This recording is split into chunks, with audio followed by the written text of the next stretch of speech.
G'day. Once again, it is Ryan McCoskery sitting in the park on the weekend. This voice recording is almost just an addendum to the previous one, but it is about a somewhat different matter. And there is some sort of a siren going off in the background, I'm afraid. There is a certain concept that I would like to get into the public discussion. I call this concept space Amish. And I would be most interested to know if... Oh dear. That was a fast response ambulance. Now, this concept that I call space Amish, I would be most interested if some of you come up with a better name for it. Basically, the thing is that a lot of us technology types, and I'm including my younger self under this delusion called progress. We get really fascinated with these machines when we're young. We look at the timelines that in the past things were primitive and then things got better, and now we've got this shiny new stuff, so let's imagine how much better things will be again. And well, you can factually lay out that technology has generally been rising throughout history.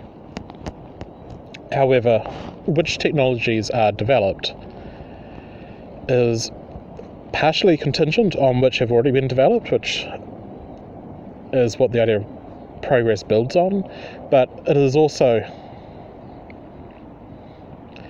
contingent on what people consider to be important problems, which things they're going to put effort into changing. Basically, what I'm asking is, who decides which direction progress lies in? Because there are more than two directions.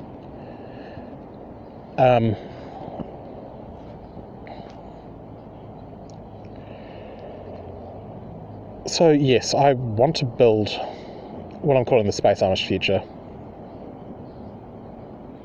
I try to reduce the extent to which I'm always online,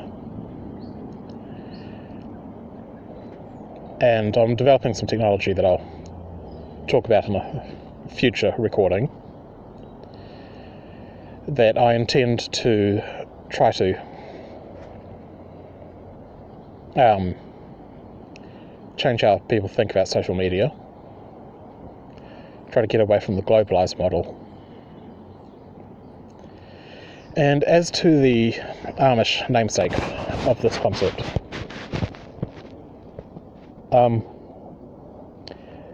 from what I know of Amish communities, they actually vary quite wildly in terms of how much technology they use.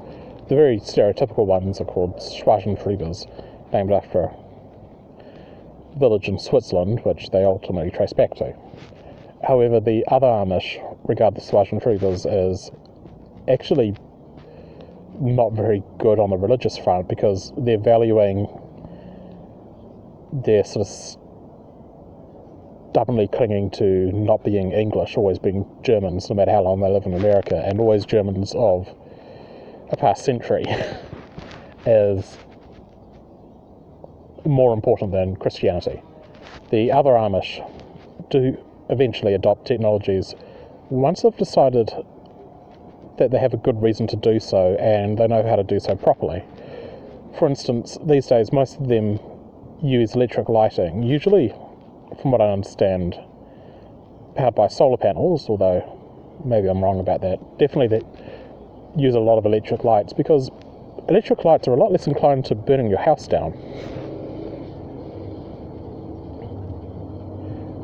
Some of them even do things like carry smartphones, but with the restriction that you can only use websites and apps that your spouse has chosen for you, whether you're a man or a woman.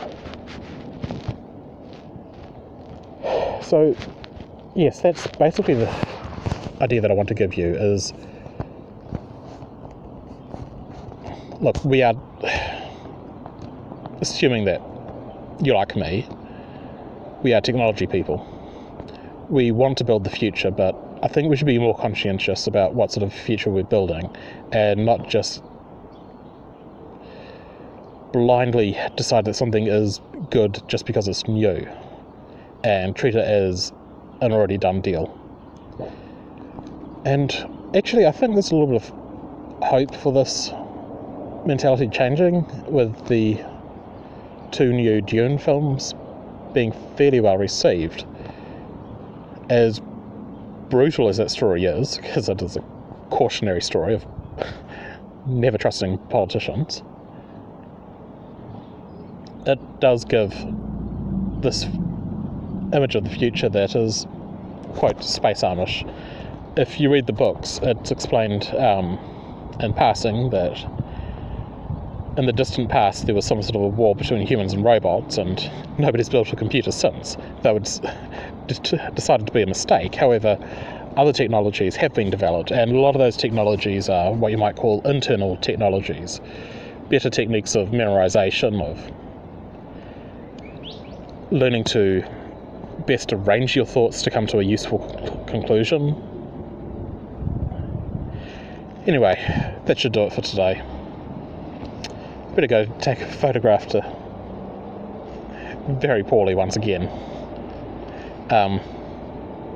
Just because I use photography as an example in my previous recording doesn't mean that I'm a good photographer. Anyway, better go take some sort of a photo to act as a thumbnail for this recording when I put it onto video websites.